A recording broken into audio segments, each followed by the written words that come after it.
Have you ever loved someone who pushed you away the moment things got real? Someone who made you feel too much for simply wanting connection, and when you finally walked away, they barely flinched?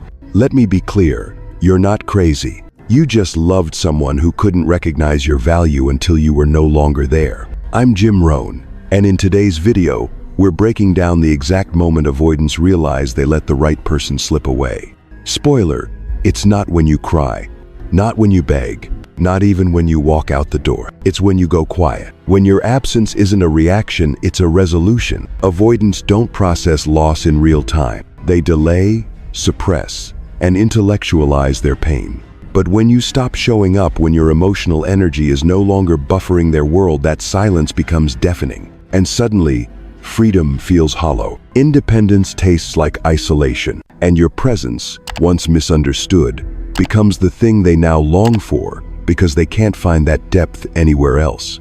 If you've ever wondered, do they see it now? This video is for you. Hit that subscribe button and stick around until the end, because I'll show you how to break free from this painful cycle without losing your dignity or your light. When you love an avoidant, the pain doesn't just come from the distance they create, it's from the feeling that you're drowning in heartbreak. Alone, you cry, you plead, you try to hold on to something that's clearly slipping away. And they're calm, almost cold, not a single tear, no attempt to stop you, just silence so quiet it cuts. And that's where the self-doubt begins. Was I not enough? Did this never mean anything to them? But here's the truth that will set you free. Avoidants don't not feel. They just don't feel it right away. Psychologists call this emotional delay defense mechanism deeply wired into avoidance. When emotions become overwhelming, instead of feeling through it, they disconnect. They shut down not just from you, but from their own hearts. They tell themselves they're fine. They rationalize that the breakup was necessary, but in truth, they're just postponing the pain. Not because they're stronger than you, but because their nervous system is wired to avoid closeness, the closeness of heartbreak. Securely attached people feel pain in real time. They process it, they heal. Avoidants go silent. And there you are in the middle of an emotional storm, watching them act like nothing's happened. But don't be fooled by their composure. It's not peace, it's emotional paralysis. You are not invisible. You are not the only one who felt deeply. You are simply someone who has the courage to feel and the strength to not run from it. That's not weakness, that's power. The power of presence, the power of self-respect. So stop measuring your worth by the reaction of someone who's emotionally delayed. Their lack of grief isn't proof that you were insignificant. It's proof that they're still running. And when you stop trying to shake a heart that has locked itself shut, you begin choosing yourself. And that right there is the beginning of your freedom. And this is what creates the bitter paradox of the avoidant attachment style. Because after they disconnect from their emotions, they subconsciously close the door to their heart in order to protect themselves from pain. They don't feel anything. At least, not at first. They don't cry. They don't spiral. They don't lie awake at night like you. They feel relief, even a sense of freedom. And you, the one who loved them with your whole heart, stand there wondering, did any of this ever mean anything to them? But what you don't see and what they don't expect is that time begins to do the work they avoided. When you stop showing up, stop initiating, stop being the quiet emotional safety net in their life, that empty space, what once felt like relief, starts to feel like an ache. It doesn't hit like a tidal wave. It's not a dramatic wake-up call. It seeps in slowly through the small, ordinary moments of their life. A song plays in a cafe, and suddenly they remember the last time you laughed beside them. They instinctively reach for their phone out of habit and realize you're not there anymore. They begin dating someone new, someone ideal, yet it feels shallow. There's no emotional depth. Nothing like the grounded, present connection you once gave so freely. And all these tiny pieces, not clear crashes, but subtle contrasts, start to make them feel something they subconsciously denied. They lost something they can't easily replace. The space they once thought would bring them peace now becomes a mirror reflecting what's missing. With you gone, there's no need for defense. No one is asking them to open up. No one is pushing them to grow or connect. And in that stillness, the emotions they delayed finally start to rise. Regret, longing, questions with no answers. Did I give up something truly rare? But here's the heartbreaking truth, and the one that sets you free. By the time they feel it, you've already moved forward. You've stepped into healing. You're no longer waiting for them to see you. You've changed roles from someone who begged to be seen to someone who sees themselves. And for the avoidant, that becomes a kind of loss they never anticipated. Not because you hurt them, but because they finally feel. And unlike you, someone who felt everything in real time and processed it, they're feeling it now, when it's too late. So if you're standing on this side of the pain, if you left in silence and no one came running after you, know this: your love wasn't invisible. Their emotions are just delayed. And that delay doesn't make you unworthy. It proves you were the braver one, the one who stayed present with yourself, the one who didn't run from grief, the one who had the courage to love deeply and also the strength to walk away, not to punish them, but to save yourself. When your absence becomes undeniable, not a game, not a tactic, but a full, peaceful withdrawal without expectation, the next thing that unfolds in the inner world of the avoidant isn't a grand epiphany. It's the slow, steady surfacing of long-suppressed emotion. For the first time, no one is knocking at the door.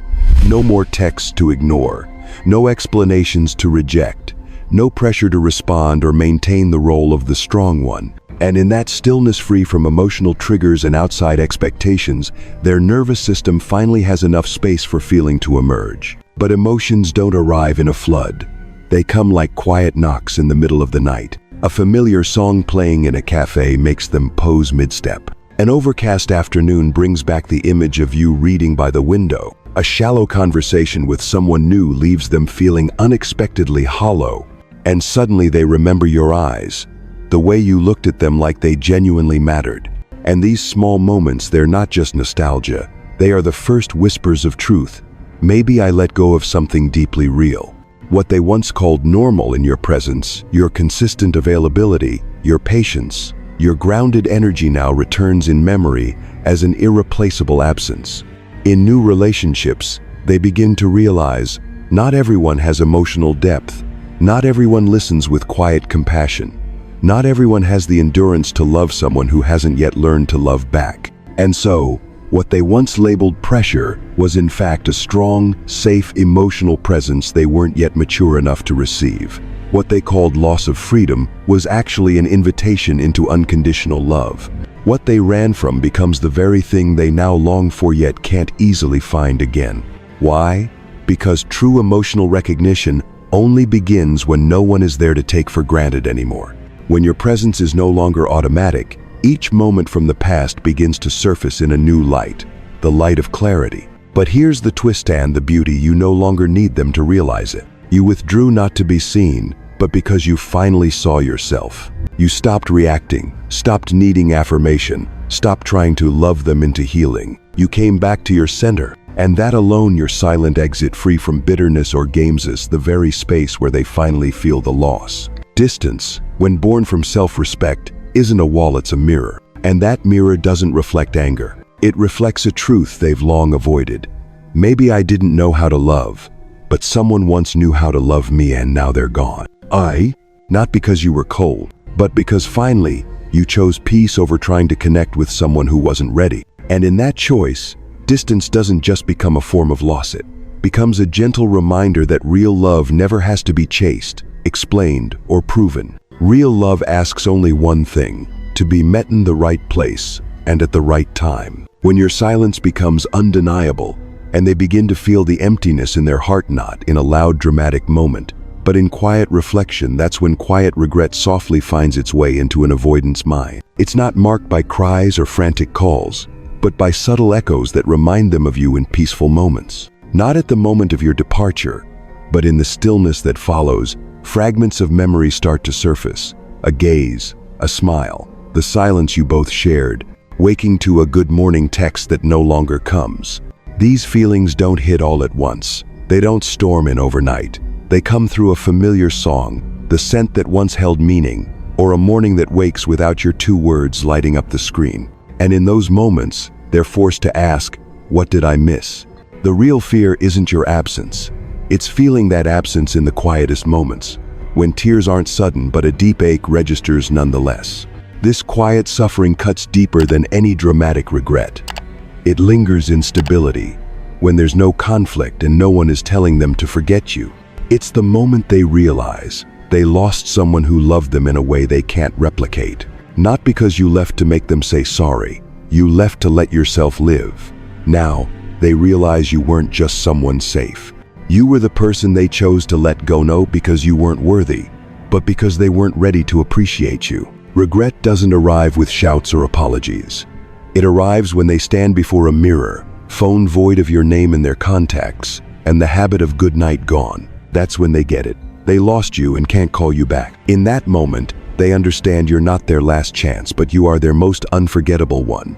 Not because they changed, but because you no longer waited for someone too immature to choose you wholeheartedly. And you know what? That doesn't diminish you. It shows your growth.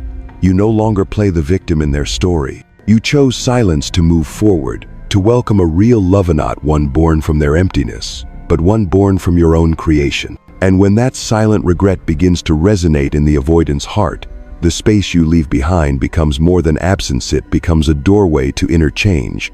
Not just silence, but a vast enough space for them to face themselves, recognize their patterns, and if they're brave enough, shift beliefs that have held them back for years.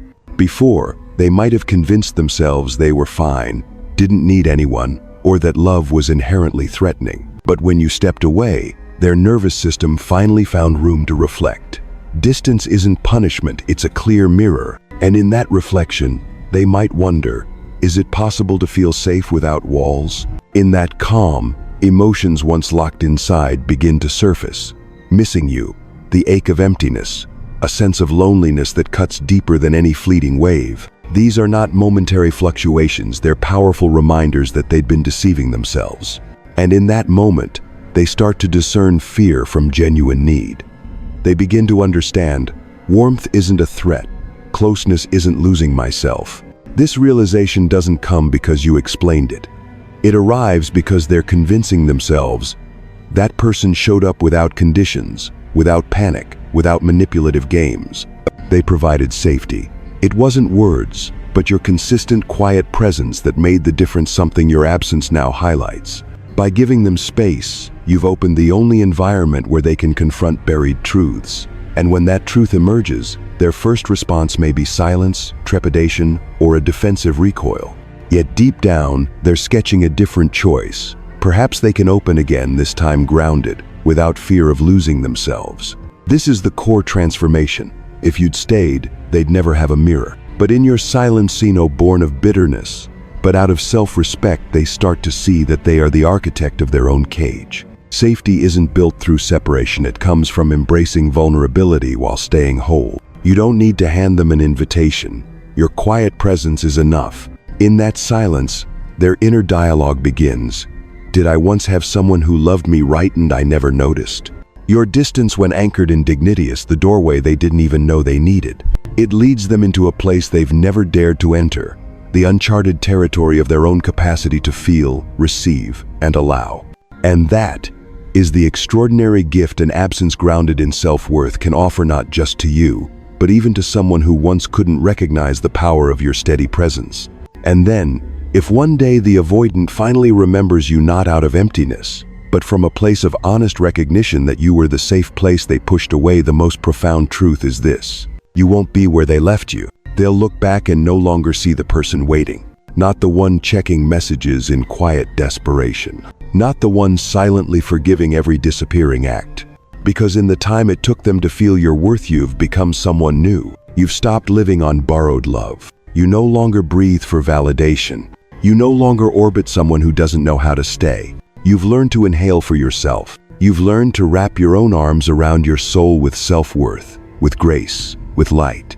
So when they finally see what they lost, you're no longer the person they used to know. You've grown, and because you've grown, they cannot love you the way they once did, and more importantly, you no longer accept the love they once gave. There are no what-ifs, no, if only they came back now. Because you've quietly closed the door, not out of resentment, but because you're worthy of a new one with someone ready, stable, and mature enough not to lose you twice. You're no longer the one to be returned to. You're the one who has returned to yourself. And whether they ever understand it or not, That is the highest power of real love that begins wholly from within.